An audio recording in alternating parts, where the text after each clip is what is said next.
อย่างเดียวแล้วบัดนี้ เขาก็ต้องได้ยำเอง ยำเองอีก โดย โอ้ แล้วยำตัวเช้าๆแล้วก็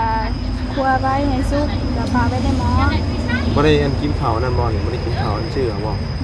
บ่มีเงินซื้อ ต้องย โดย ำแล้วก็ งำใส่ มุก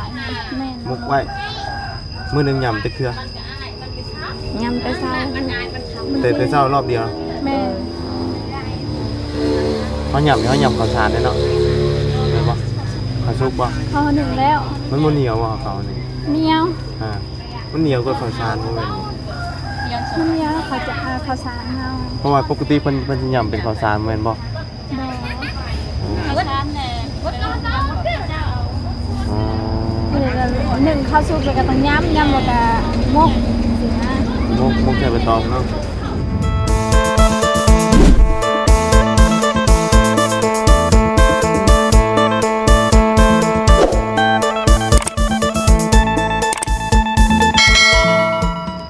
เอาเนาะมื้อนี้ก็อยู่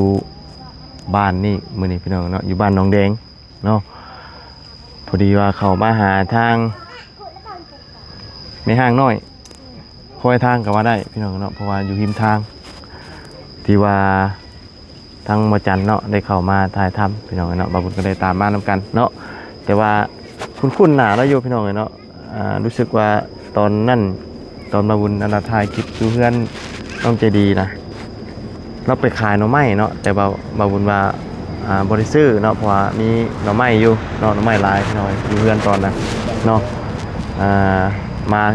เห็นคลิปคุ้นๆเนาะวันนี้เมนคนเดียวกันอีดีพี่น้องเนาะก็เห็นว่าไม่ห้างเนาะหัวปะว่ะพี่น้องเลยหัวไรนี่แต่ก่อนนี่เมื่ออยู่บ้านผัวไปอยู่พุ่นเลย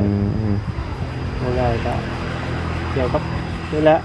สารเสพติดนี่แหละสารเสพติดอีกก็คือหู้นะมันอยู่กันบ่ได้เนาะผู้หนึ่งติดยานี่แล้วนั่นแหละพี่น้องเนาะมันหาเงินมากอะใช้ได้มากอันเดียวนะพี่น้องเลยเนาะเอาส่วนแมนส่วนเรื่องเล่าเราจะเป็นจังไรเดี๋ยวจังไรก็เข้าไปหาเราก่อนเนาะอันนี้นะสาวเราบอกดูว่าจังไรนี่นะแม่นนะสาวโอ้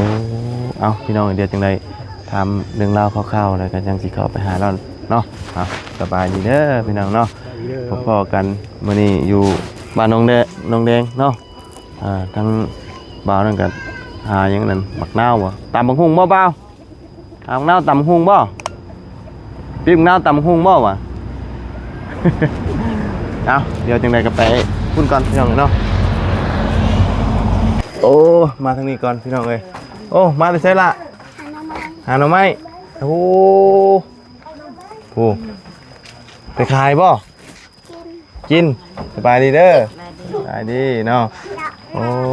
เนาะพี่น้องเอ้ยอันนี้ลูกบ่ลูกสาวจะคนลูกสาว7 คนพวกอ๋ออันนี้ลูกหลาบ่ลูกลาไป คนที่เท่าไหร่นี่น่ะคนที่7คนที่6เนาะเนาะมาไปเพียวบ่ล่ะไปกับหมู่โอ้ได้หลายเติบเนาะไปแต่เช้าพวกหากลับไปนี่โอ้ได้ไว้อยู่ได้นี่เนาะน้องไม่ไผ่เนาะน้องไม่บงบ่น้องไม่บงเนาะโอ้เพื่อนกับตำไม่ดีเนาะขนาดนั่งนี่ขนาดนั่งอยู่เตียงนี่ลูกเป็นบ่เลยบ่นี่ลานบ่อยู่กับลูกนะอันนี้เมนบ่ลูกละร้านนี่ก็ได้นั่นก็ร้านคนในบ้านนี่อันนั้นก็ร้านบ่อันอุ้มลูกนะอันแต่ก่อนนั้นเพิ่นอยู่ใช้แต่ก่อนน่ะอยู่นี่บ่อยู่นี่แหละมีผัวแล้วไปอยู่บ้านผัวบ่อ๋อไปอยู่บ้านผัวจักปีได้จักปีปีนึงแล้วป้ากับผัวแล้วมาอยู่พี่แล้วบัดนี้เป็นเล็กก็ได้ไปอยู่กระต๊อบบัดเขายังแต่ง อันปะกันนี่ท่านได้แต่งบ่ โดยมันขึ้นเรือนอยู่ได้ เอาต้องเฮ็ดวิธีได้ฉบับนี้จังสิขึ้นอยู่เพื่อนนี่ได้ ยันบ่มีแล้วดอกมีก็ได้ขึ้นแล้วเฮือนนี่ เฮ็ดแบบไรจังสิขึ้นได้นี่ มีไก่มีแอนหมูได้ขึ้นเฮือน มีไก่มีหมูในแม่นได้ขึ้นจ้ำบอกผีบอกหยังอยู่ในเฮือนนี้ โดย อ๋อคำบ่มีนี่แมันมีแต่อยู่แบบนี้เลย โดย อืมโดยเนาะเราอยู่นี่จักอันนั้นเดือนจักเดือนฮะอยู่กระตุกหน่อยนี่นะ ช่องเรือนนี่แหละ 2 เดือนนะ โดย อ๋ออยู่กับลูกแล้ว2 คนนั่นติ โดย บ่มีแผลลงมานอนนำบ่ซะ ไปนอนเขา ฮะ ไปนอนเขา บ่มีแผลเลย โดย อีหลาก็บ่ได้ลงมานอนนำบ่ลูกอ๋อมีแต่2แม่ลูกเลย โดย โอ้เราก็บ่ย่านบ่ ไม่ ซะ ลูกหลาน ฮะอันนี้บ่ นี่ โอ้ เป็นยังเลย เนาะเพราะถือว่านอนอยู่นี่2 คนแม่ลูกเลยนี่เนาะ2 เดือนแล้ว โดย อันเพิ่นปะกันจักเดือนได้ซะปะกับผัว ได้ช่องเรือน 2 เดือนอืมลูกเราได้จักเดือน ได้ช่องเรือน ฮะจักเดือนนะ 3 เดือนแล้วลูก ลูกนี่ได้ประมาณ3 เดือน โดย แล้วป้ากันนี่2 เดือน โดย เเนาะกลับมาแล้วอันแต่ก่อนตะกี้ดีกับเราอยู่น้ำเจ้าเนาะ โดย อ๋ออยู่เพื่อนหลังนี้เลย โดย บัดนี้แหละไปมีผัวแล้วไปอยู่บ้านผัวกลับมาบัดอายุกันบ่ได้บัดนี้เนาะ โดย อืมเพราะว่าต้องแต่งก่อนเนาะแต่ฮีดคองกับบ่มีต้องจำหมูจำไก่ก่อน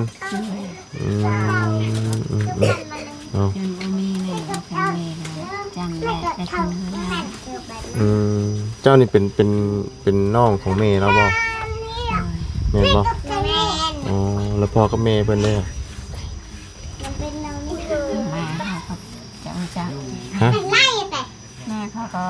เอาผัวใหม่ แม่เอาผัวใหม่ พ่อก็เอาผัวใหม่ อ๋อ อายุน้อย แล้วอันญาติพี่น้องเรามีจักคนจากอันเฉพาะเราผู้เดียวนี่บ่พ่อกับแม่เราเลยลูกผู้เดียวบ่เนาะนอนอยู่กระตุกนี้เนาะ มาแต่น้อยแต่ ฮะ อยู่แต่น้อยเลี้ยง อันอยู่น้ำเจ้าน่ะอยู่แต่น้อยพ่ออยู่แต่ซ้ำนี่บ่หรือว่าน้อยกว่านี้ซ้ำนี่เนาะอ๋อว่าไงเจ้าเลี้ยงแต่น้อยเนาะอยู่แต่น้อยๆเลยพ่อกับแม่แยกทางกันนะมันมีต่างคนต่างมีไม้ไปเลย โดย มีน้ำเจ้าบัดนี้เนาะอันนี้เป็นนาซาวพี่น้องเนาะคืออันเราเพิ่นปะกันนี่ก็แม่นบ่ได้มีค่าดองค่าหยังเลยบ่มีแต่ปะซื่อ ไปสิ ๆค่ากินช็อตหยังเลยเนาะอันนี้คือปะกันขาดแล้วนะบ่กับเรา แล้ว โดยเอาเดี๋ยวจังใดกันเดี๋ยวไปหาเราก่อนครับพี่น้องเนาะเรื่องราวเป็นจังใดเนาะแต่ว่าสำหรับขึ้นมาอยู่นี่แม่นต้องมีฮีดจ้ำผีเนาะ โดย อยู่มากาไกลคือฮู้นะพี่น้องเนาะคนตั้งนี้นี่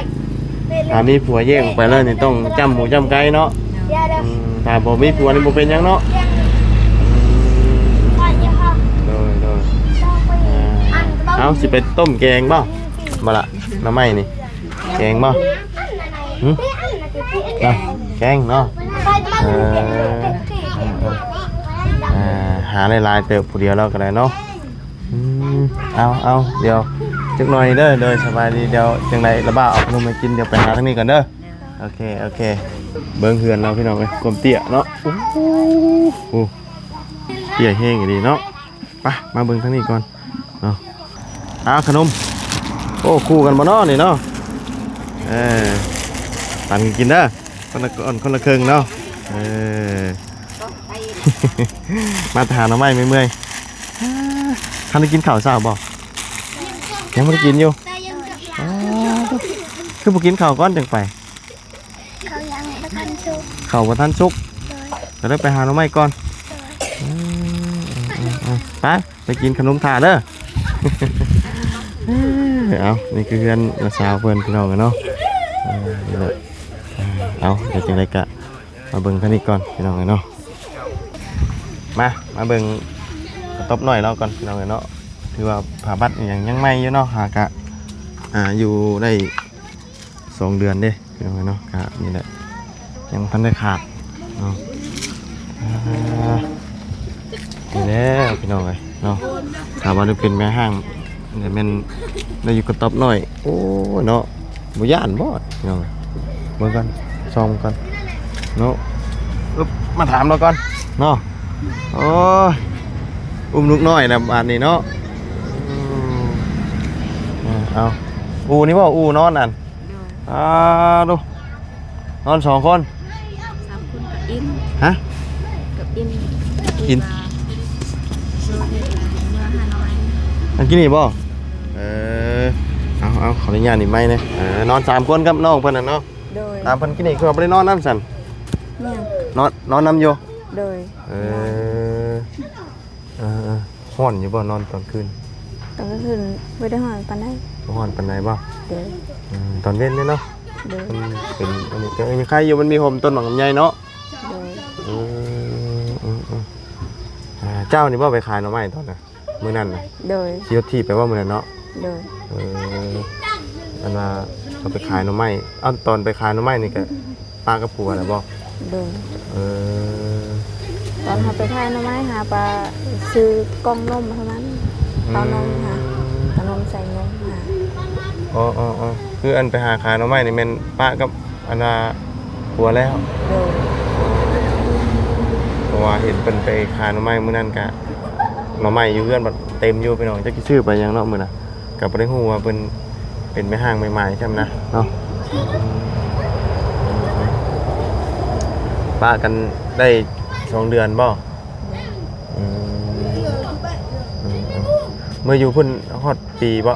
โดยปีหนึง ปีหนึง โดย ผัวนี่คนบ้านไหนนะ บ้านห้วยพง บ้านห้วยพง โดย ทางไหน ทางชื่อว่านั่นแหละ ทางเซฟโปงบ้านห้วยพงมันเข้าไปเลิกอีกบ่ โดย มันติดกับแถวบ้านไหน ที่ก็บ้านห้วยแจง อ๋อแต่บ้านห้วยแจ้งนี่ โดย น้อยใกล้ๆกันเนาะ โดย อันปะกันนี่ก็มาอยู่พี่เลย โดย แบบเรียบร้อยขาดกันเรียบร้อยเลย โดย ตั้งแต่ว่าปะกันแต่ก็ไม่ได้ยุ่งเกี่ยวกันเลยบ่ โดย มีแต่ว่าต่างคนต่างไปเลย โดยแต่เขาก็ตั้งไว้แหละแต่เขาบอกว่าเขาเสาซ้ายติดยางเขาบ่เสาค่ะเขามาส่ง เอาง่ายๆนี่คือว่าง่ายครัวนี่ติดยานะ โดย ตั้งแต่ก่อนที่มีลูกพวกคนติดนะหรือว่าหากระติก ยัง หากระติก โด นี่บ่ ยหากระติด แปลว่าเฮาไปหาเงินมาแล้วก็บ่ได้จริงๆบ่มีแต่ว่าไปใช้อย่างเดียวเลย โดย โมเด่นตัวนั้นอย่างเดียว โดย เจ้าน่ะบอกหลายเทื่อว่าคำว่าบ่เซาบ่ยานี่ มาเช้า สิมาอยู่พี่บ่หรือว่าใดๆหรือว่าเพิ่นไล่มาเองบ่ เขามาส่ง เขามาส่ง โดย โดยอันนี้นี่คือให้เพิ่นมาส่งเองเลยแบบ เขามาส่งเองใจเขามายังมาส่งเอง ปะแบบมาส่งเองเลย โดย บ่ได้ว่าอันค่ายกันนี่บ่ เหรอ แบบกระพวน ผิดกัน ผิดกันบ่ เพราะ บ่ได้ผิด โดย มีแต่ว่าบ่เลิกอันเช้าอันเด่นตัวนี้นั่นแยกทางกันอยู่ โดย เท่านี้ โดย บ่ได้ว่าไล่หนีได้หยังบ่ บอก อันป้านี่มีสาเหตุเดียวบ่ โดยสาเหตุนั้นแหละไล่เพื่ออะไรจุดแรกเขาบอกว่าเศร้าซ่าสุดยาเจ้ามีลูกมีเมียแล้วแต่เขายังมาทำเศร้ากับเขาบอกในนี้ค่ะเขาบอกนาสาวเขาเพื่อให้นา เศร้าเขาบอกร้านมันว่าบ่อยากและเมียหาเขาเลือกยากมันมาส่ง โดยก็เลยมาส่งเลย โดย โดยเท่ากับเลี้ยงลูกผู้เดียวป่านนี้เนาะ โดย จักเดือนเองลูก 2 เดือน 2 เดือนเฮ้ยเดือนสาวจะประมาณ3 เดือนหรอ ประมาณนั้นน่ะได้ละ3 เดือน ผู้หญิงหรือผู้ชาย ผู้หญิง ผู้หญิง โดย แต่ว่าผมมันยังสั่นอยู่เนาะเลยคือผู้ชายจ้ะ คล้ายๆผู้ชายเป็นคิดว่าผู้ชายเพื่อนชื่อว่าได้ไหนเพื่อน มินตา มินตา โดย แต่เจ้าเด้ ซื้อเพน เพ่น โดย สาวเพ่นเนาะ โดย สักปีแล้วนะ 19 ปีแล้ว 19 ปีมีลูก1 คนตอนเองว่าตอนนี้ผัวนี่18เนาะ โดย อายุ18 ปีค่าดองยังก็บ่ได้มี เนี่ย บ่ได้ค่าดองครับ โดย ถ้าว่าคือเฮาบ่มีอันว่าหมูมีไก่นี่ก็แม่นบ่ได้ขึ้นอยู่นี่เลยบ่มีแต่อยู่แบบนี้บ่ โดย ฝนตกฝนลิ้นก็อยู่นี่มันขึ้นบ่ได้ เนี่ยฝนตกแห้งก็ฝนตกก็ฟ้าดังเขาลบอันนี้แหละที่อยู่ตาราง ได้แต่อยู่ตาราง โดย คำขึ้นเทิงเฮือนนี่มันบ่ได้เลย บ่ได้ยานพิษอีดมาเช้า อืม ยานพิษอีดเขาหาได้ให้ขึ้นบ่ได้ ปิดฮีดเนาะคือว่าไงคือสิหยังก็ยามมีแต่อยู่ได้แต่ตารางนี่เนาะ โดย อ๋อขึ้นเทิงมันบ่ได้ โดย แต่ถ้าไม่มีผัวนี่ได้เนาะ โดย บ่เป็นหยัง โดย ผัวฮีดเพิ่นชวนลายมันจะเป็นแบบนี้เนาะทางเราวเทิงเนาะ โดย มีแต่อาศัยอยู่กับต๊อบถามว่าเขาเลิกลากับผัวหรือว่าเขาได้ไปอยู่กับผัวเนาะ โดย เป็นบ่สามารถกลับขึ้นไปอยู่เพื่อนหลังใหญ่ได้ โดย เพื่อนพ่อเพื่อนแม่ก็ตามพี่น้องเนาะคือแม่ใจดีคือกันเนาะเป็นกลับเขาขึ้นเพื่อนพอบ่ได้ต้องจำทีก่อน โดย คำว่าจำนี่พิษเห็นบ่ โดย เจ็บป่วยสิบ่ โดย อืม คันไปที่เจ็บป่วยได้แล้วผู้หนึ่งตาย มีคนตายเลย โดย เออแบบนี้พี่น้องสาเหตุที่ว่าเป็นต้องมาพุกกระต๊อบอยู่แบบนี้เนาะอันลูกเจ้านี่ยังกินนมเจ้าบ่หรือว่ากินนมยัง มันกินนมแข็งแหละ อืม ข่อยบ่มีเงินซื้อนมพงให้เขา แล้ววันนี้ถ้าเจ้าไปหาของค่าของขายได้จะให้จะเอานมกินนมไปจะ เอานมเพลง บีบไปบ่ โดย เอาไงทำไปหาหน่อไม้ก็ต้องเอาไว้ขวด โดย หรือว่าถามาเพิ่นลูกยังได้กิน เอาขวดนมกับมือนั้นข่อยไปขายหน่อไม้เขานะ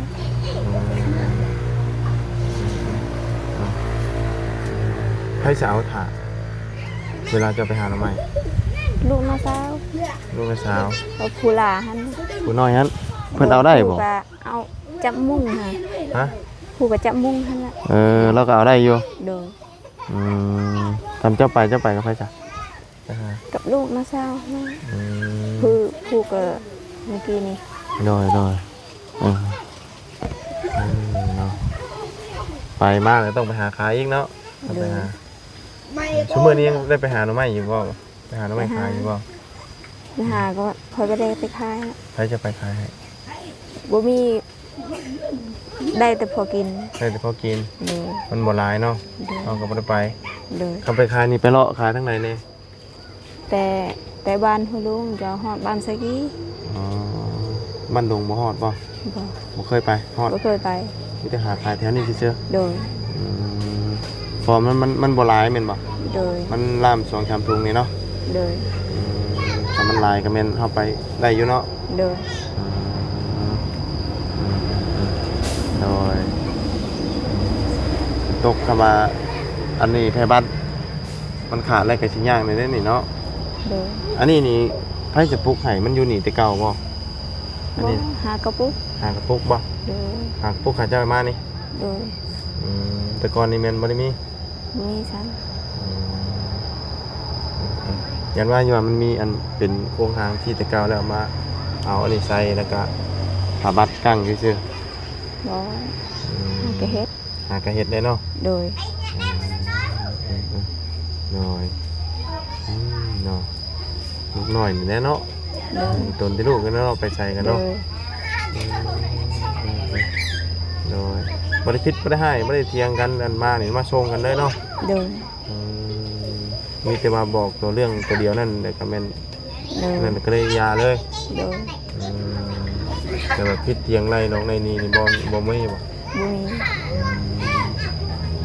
บอกไงมีแต่บ่ฟังเรื่องอันนั้นเป็นตัวนี้เนี่ยมันยาเนาะ โดย พากันไปสิติ โดยแต่เขาเลิกยาเขาบ่เลิกลูกเมีย อ๋อบอกไงเจ้าให้เพิ่นเลือกระหว่างลูกกับเมียนี่กับตัวอันนั่นเนี่ยเจ้าสิเลือกหยังบัดนี้ โด เพิ่ ย นเลยเลือกตัวเล่นตัวนั้น โดย เป็นตัวเล่นสารเสพติดว่าไงซะเนาะ โด ผัวย จักปีผัว ได้แหละสาวปีแล้ว ประมาณเช้าเดินกันน้ำปีนี่เนาะ โดย โดยวัยกำลังเล่นนะพี่น้องเนาะ20 ปี20 ปีเด็กกำลังเล่นนะครับกำลังติดหูติดยาเนาะยากเลยพี่น้องติดยามีแต่เลี้ยงลูกผู้เดียวลำพังนะบัดนี้เนาะ โดย อยู่พุ่นก็เลี้ยงผู้เดียวคือเก่าบ่ โดย ตอนอยู่กับผัวนี่ โดย แบบผัวได้ไปเฮ็ดเวียกเฮ็ดงานอยู่บ่ตอนอยู่นํกัน ก็ได้อยู่ตอนเขายังบ่สูบยาหาก็ไปหับจ้างเขา พอหลังจากตัวนี้แล้วบ่ได้เงินให้ลูกให้เมียเลย โดย แต่ก่อนนี่ได้อยู่ โดย พอเล่นตัวนี้ติดตัวนี้เข้าไปแล้วบ่ได้เลยเนาะ โดยมีแต่เขาหับจ้างเขาก็มีแต่ลิ้น เล่นอย่างเดียว โดย บ่มีเงินมาให้ลูกเลย โดย มีแต่ว่าได้มาแล้วเบิดได้หันเลยเนาะ โดย อันเมื่อนี่ไม่อยู่กันยาเลยเนาะ โดย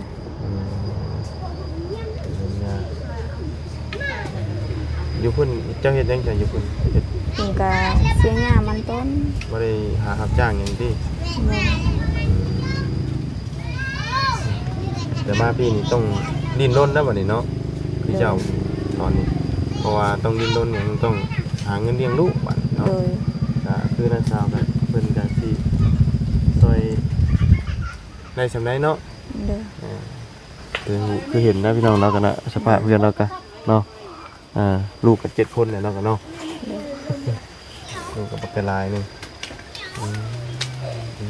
ป้าผัวอ๋อผู้นางเอก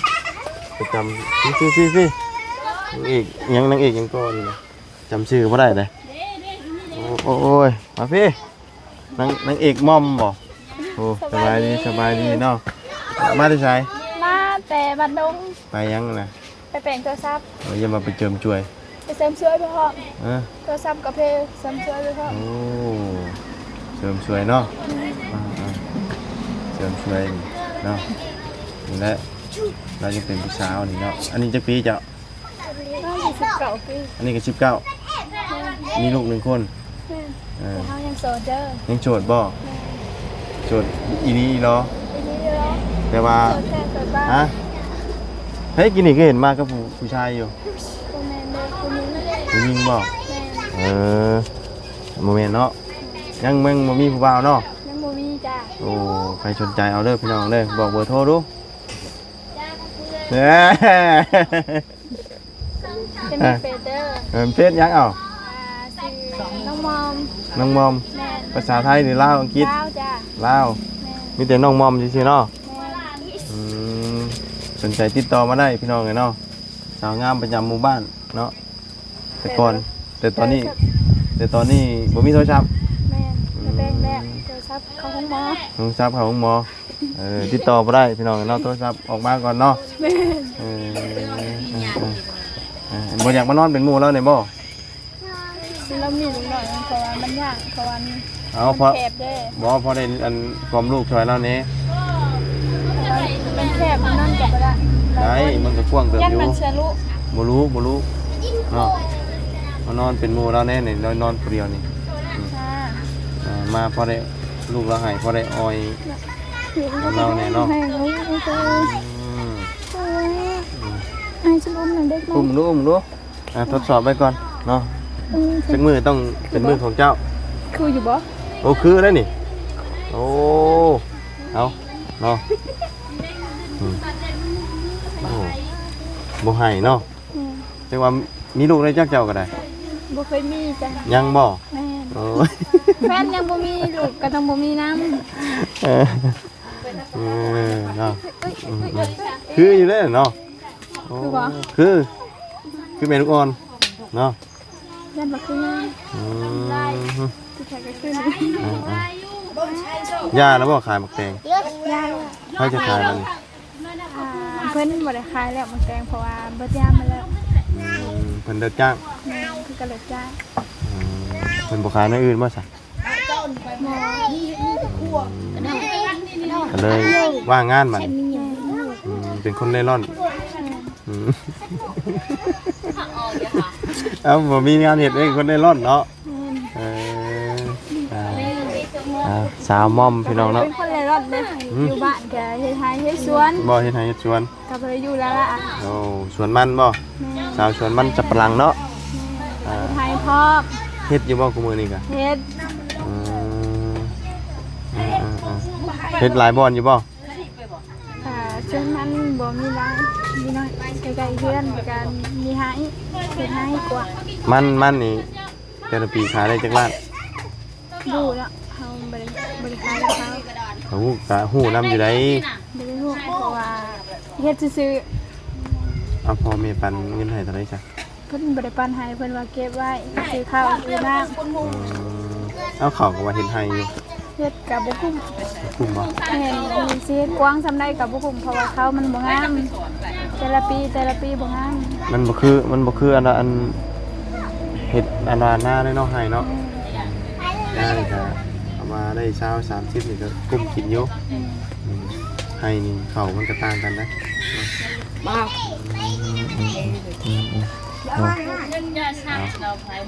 นี่แหละเนาะมาเบิ่งน้องเพิ่นเนาะว่าผัวเราปะได้2 เดือนบ่คำว่าคือเจ้ามีผัวนี่เจ้ามาบ่มีไก่มีกาจ้ำนี่ก็เจ้าก็ต้องมาปุ๊กกระตุกอยู่ซี่แม่นบ่ แม่นแต่ในเฮือนอยู่ข่อยบ่มีหีบแบบนั้น ฮะ แต่ว่าเฮือนอยู่ข่อยบ่มีหีบแบบนั้นคือเพื่อนได้บ่ได้เป็นหยัง กินได้บ่ แม่น เอ้านะอันนี้มันต่างกันเลยนะที่เป็นแบบนี้ เพิ่นทำหีบคนจำต้องจำที่จำนึงเนาะแต่สุข่อยบ่ได้จำหยังถือศาสนาพุทธใช่ไหม เอาเจ้าบ่ได้เข้าทางนี้บ่ แม่ เอาเจ้าศาสนาพุทธบ่ แม่ อ๋อ พ่อหมอเป็นคนผู้ไทย เอาพอเจ้าเป็นคนสุดท้ายก็เลยพุทธไปเลย แม่ ก็เลยบ่ได้เข้าเกี่ยวกับผีเนาะ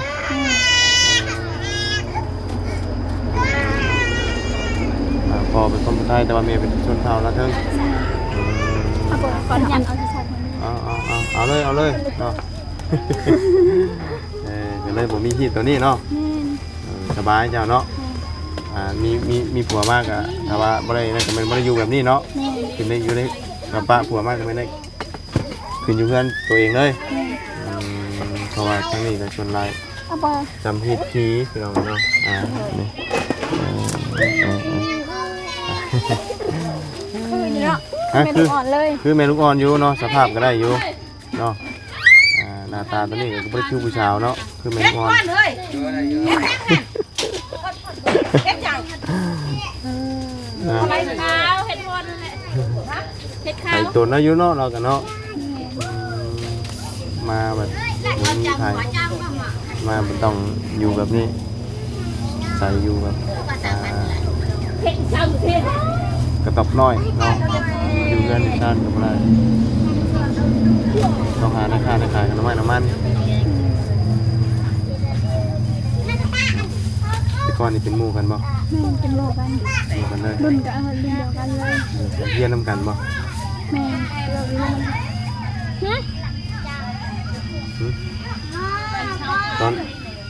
ตอนนั้นเจ้าเฮียนอยู่บ่ เรียนดี ฮอดมอไหน เนี่ยมปสองปสาม ปหนึ่ง เราเห็นมันจะจบ มาทำจบจำเอาพวกก่อนบ่ แล้วเราตีน้อยเราไม่อยากเรียน เป็นไงกูอยากเรียน บ่เป็นบ่ เรียนบ่เก่ง เรียนบ่เก่งเลยยังออกเนาะ แม่น แบบเดียวกันเรียนโบเก่งจะออกนะเจ้าได้ฮอดมออย่างก็ มสอง บ่ได้ฮอดมอ7ครับ บ่ ออกก่อนมีผัวก่อน บ่ทันมีผัวจ้ะขอไปซื่อๆบ่มีเงินเฮียนจ้าแต่มีก็มีเงิน จังว่าเนาะไปต่อบ่ได้ฮอดแต่ม2 เฉพาะมันน่ะลดๆได้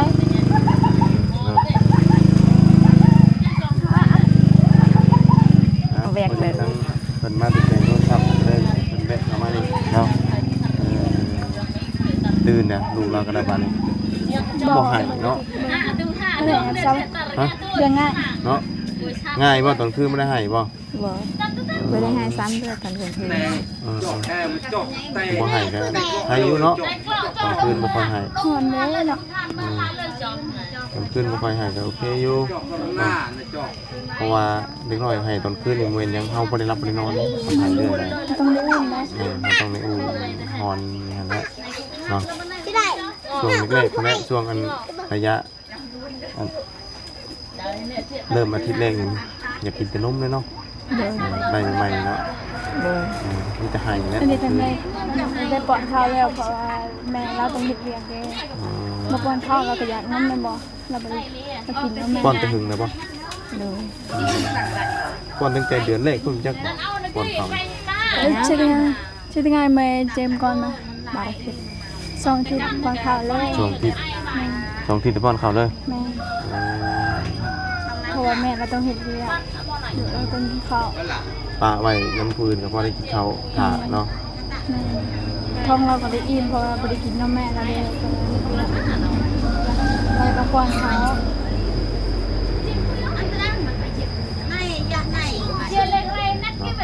เป็นเมย์เพียงเดียวแล้วบัดนี้ ข้าวก็ต้องได้ย่ำเอง ย่ำเองอีก โดย โอ้ เราย่ำไปเช้าๆแล้วก็คั่วไว้ให้สุกแล้วปาไว้ในหม้อ บ่ได้อันกินข้าวนั่นบ่นี่บ่ได้กินข้าวอันชื่อบ่ บ่มีเงินซื้อ ต้องย่ โดย ำแล้วก็ มีงำใส่ มุ ถาก ดแม่น มุกไว้มื้อหนึงย่ำแต่เทื่อย ำไปเช้า แต่เช้ารอบเดียว แม่ เขาย่ำนี่เขาย่ำข้าวสารได้เนาะเห็นบ่ข้าวสุกบ่ พอหนึ่งแล้ว มันบ่เหนียวบ่เขานี่ เหนียว มันเหนียวกว่าข้าวสารบ่แม่นบ่ มันเหนียวเขาจะเอาข้าวสารเฮา เพราะว่าปกติเพิ่นสิย่ำเป็นข้าวสารแม่นบ่ บ่ อ๋อ หนึ่งข้าวสุกแล้วก็ต้องย่ำแล้วก็มกสินะ มุกใส่ใบตองเนาะปลาไว้ให้ถ้าว่าคือเฮาไปใส่ก็แม่นให้ผู้อื่นป้อน โดย ยังย่ำข้าวอยู่แต่ละมื้อนี่เนาะ โดย แม่นบ่ได้กินข้าวเนาะข้าวหยังเนาะมันบาดอยู่ได้ย่ำข้าวเพื่อสิได้เนาะย่ำบ่เป็นอยากฆ่าพร้อม แม่ ย่ำข้าวนี่ดีๆเนาะมันเพื่อสิย่ำได้นี่เพราะมันยิ่งเหนียวยิ่งเฮ็ดให้เฮาอยากฆ่าแม่นบ่เนาะแต่มันจำเป็นเนาะเฮาบ่มีเงินซื้อก็ทีละรุ่นแต่พอแต่แม่ก็ย่ำแบบนี้คือกัน โดย เอาย่ำเอาหมก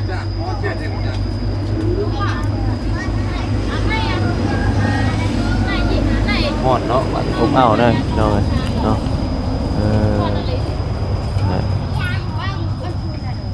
ไฟก็ต่อลงมาบ่ โดย พัดลมเปิดมีพัดลมเปิดอยู่บ่ บ่มี เพราะว่าอันลูกพ่อนี่ว่าเปิดพัดลมเนาะ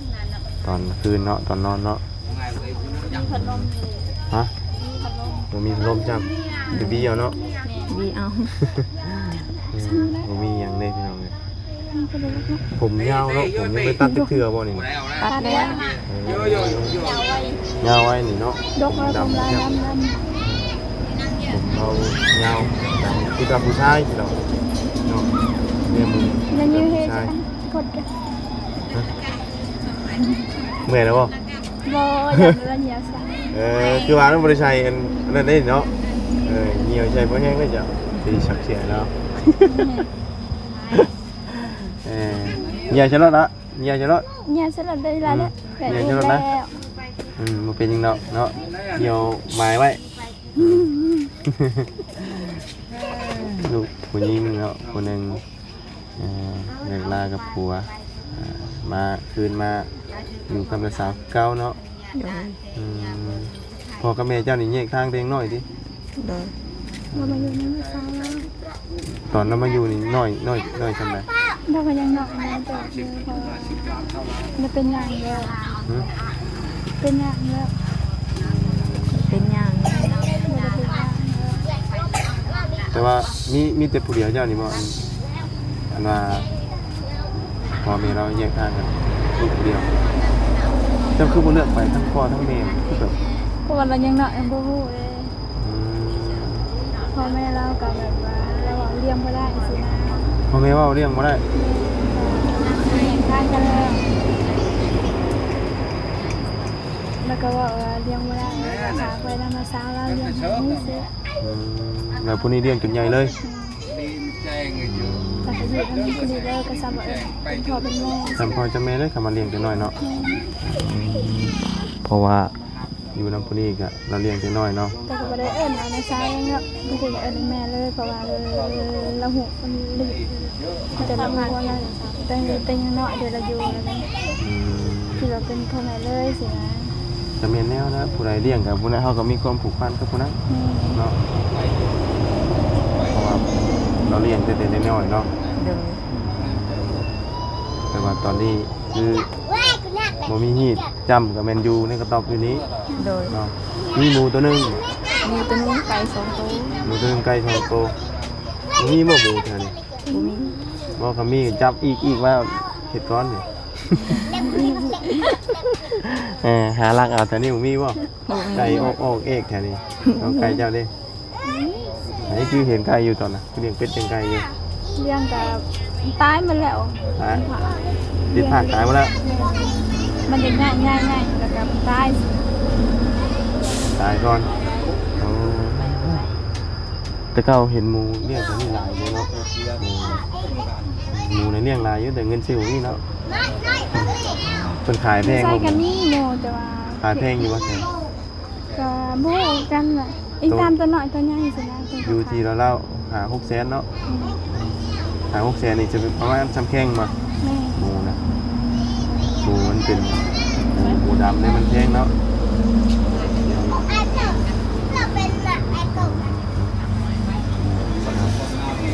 ใหม่มันก็เอาอะไรคือลูกเนาะแต่ว่าเขานี่มันมีเงินซื้อมันจะมายำไว้ให้คนป้อนเอาเนาะกินข้าวมุกข้าวห่อเนาะยังบ่มีเงินเวลาไปหาซื้อข้าวกล้องข้าวยำนอนอาปากฟองจะตื่นบ่นะ ตื่นโอ้ย เลย ลูกค่อยเลย ฮะ ลูกค่อยเลยเดี๋ยวนี้ เนาะคือแล้วเอาไปเลี้ยงเลยไปให้บ่คำเพิ่นจะไปเลี้ยง กันบ่ได้กินนมก็หายเลยกินนมก็อยู่เลยเขาเลี้ยงง่ายอีดาเนาะ จะว่าให้เจ้าไปเลี้ยงเลยมาอยู่เราไปหาหน่อไม้ ต่อหาพวกกันแล้ว ฮะ ให้คนเลี้ยงหาพวกให้คนก้อนเด้อ เอาเกียร์ยัง บ่ เอาไปเลี้ยงชื่อไปเสียหาตัวให้เนาะ ให้คนเลยเด้อให้เลี้ยง เอาเลยเอาให้บ่คำเพิ่นให้เอาเลยเอาบ่ให้บ่ จ้ะและ ได้ แล้วก็ บ่ บ่ยอมแล้วเนาะลูกแล้วเนาะทำสิให้เลยสิให้สิเลี้ยงได้ดินะจะต้องมีพ่อให้ลูกก่อน จะมีพอให้ลูกก่อนมีพอบ่ต้องเลี้ยงนะเนาะ เดี๋ยว จะเอาของตัวเองก็แล้ว อุ้ยตลอดอ่ะ อย่าเว้นยังเอาไปเลี้ยงแล้วมันผมจะออกมาอีกมันไม่เซียนเลี้ยงคู่กันนะพร้อมกันได้จับ ยึดพอแผลเลยสินะ จักเอาตัวนี้กับท่านใหญ่ตัวนั้นท่านใหญ่บัดนี้จับเพลงหาเงินซื้อนมเนาะเอาให้แม่เพิ่นก็ได้บัดนี้เนาะเอาอย่ามาน้องมอมเพิ่นจะเมื่อแหละ บ่ เอาคืนชูออมกอดแม่เนาะสิเมื่อแล้วบ่ ยัง นอนแล้วก็อันเป็นกระเป๋าก ระเป๋าแล้วก็เอาไม้เดี๋ยวจะคุ้มกระมัด หากระเฮ็ดได้เนาะเฮ็ดเองอีก เอง สบายแล้วเพิ่นพี่นะเอาตามที่เฮามีเนาะจับอันไหนมาได้ก็เป็นเอานั่นเลย เดี๋ยว บริสุทธิ์ยังเลย อันนี้ก็ผ้าแพรอันนี้ก็เสื้อผ้าห่มเก่า เยอะมาก ตอนได้นี่ได้อยู่ห้องหมอบ่ บ่ได้อยู่เฮือน ได้เองเลยบ่ได้ไปห้องหมอเองเลย บ่ ฟอดเองเลย โดย สบายเนาะบ่ได้ไปโรงหมอ ก็สบายก็สบายบอกก็บอกแล้ว ฮะ เอาสบายก็สบายก็บอกบ่ จะไปอยู่แต่บ่มีเงินไปเนาะ โดย ไปคนหมอกัน อืม ตื่นแล้วนะเนาะไปฉันนอนมีแต่ว่าบนกระซี่ออกคนได้บาดนี้เด้อเนาะมาเยี่ยมมายามเบิ่งเนาะบ่มีหยังน่าจะมีแต่เสียเอาเงินให้เพิ่นพอได้ไปซื้อข้าวกล่องเขานั่นแหละในวันนมนี่กินนมแม่อยู่เนาะใครอยู่แต่ว่าเพื่อให้เราได้กินข้าวอันกล่องกัน โด เขา ย ไปเดินเขาที่เล็กมาพอบริยับกันนะ โดย คันจะได้กินข้าวช็อกโกแลตสิ่งเล็กๆก็ต้องไปกินตลอดคันเตียงข้าวเด็กน้อยก็เจ็บท้อง ทั้งที่ดีพวกกินดีกว่าเนาะเพราะว่า ก็มันได้กินประจ ถ้าเรากินแล้วเราจะมีเงินชื่อเนาะ ำมันไปกินประจำหลักก็บ่มีเงินซื้อ เป็นชิ้นยากไปนี่เนาะ คันสิเปลี่ยนไปเปลี่ยนมาเด็กน้อยก็เจ็บท้อง มีแต่บให้กินก็ได้แต่ทำมาคิดอย่างนี้เราไม่มีเงินชื่อเนาะคอยเป็นไปนะ โดย เอ้ยเปิดกักเปิดแดงกันกะพอได้ซื้อเด้อโอ้ยเนาะเอาไปสิออกก่อนเด้อสาวเด้อน้องมอมเนาะมื้อหน้ามื้อใดสิไปกินต้มเป็ดกันเจ้ามีอยู่บ่มีแต่ไก่ ไก่ก็บ่มี เอ้า บ่ได้เลี้ยงไว้เลี้ยงกระต่ายผากมาแล้ว หมู หมูก็ไม่มีครับ ได้ผมมีอย่างเลยเนาะ เอาอย่างใดกันสู้ๆเด้ออยู่ดีมีแฮงเนาะให้น้องมอมเนี่ยมาเลี้ยงชอยเนาะให้มานอนเป็นครูเด้อเด้อนอนนี่แหละคำว่านั่นก็เปลี่ยนเนาะเป็นนอนเพิ่นจะมานอนพี่ว่ามาเล่นอยู่นี่ยังไงเด้อมีแต่ฮัลโหลเอาเนาะ ฮัลโหลนิชานา ฮัลโหลจันทร์โยป้าอยู่ดีมีแฮงสบายดีเด้อน้องออกก่อนมานี่โอ้ยเนาะโอ้ยใครอยู่มีโฮมเนาะผมกบผมใหญ่ก็เย็นฮ้อนได้นี่เนาะนี่ก็ทั้งนี้ก็โฮมเนาะโอ้นี่เด้เงินล่ะเยอะอยู่เนาะเนาะไปสวัสดีพี่น้องนะสำหรับคลิปนี้ก็ลำลาเลยเด้อพบเจอกันใหม่ขอบคุณขอบคุณให้พี่น้อง FC เราติดตามรับชมเนาะไปแล้วพี่น้องสบายดี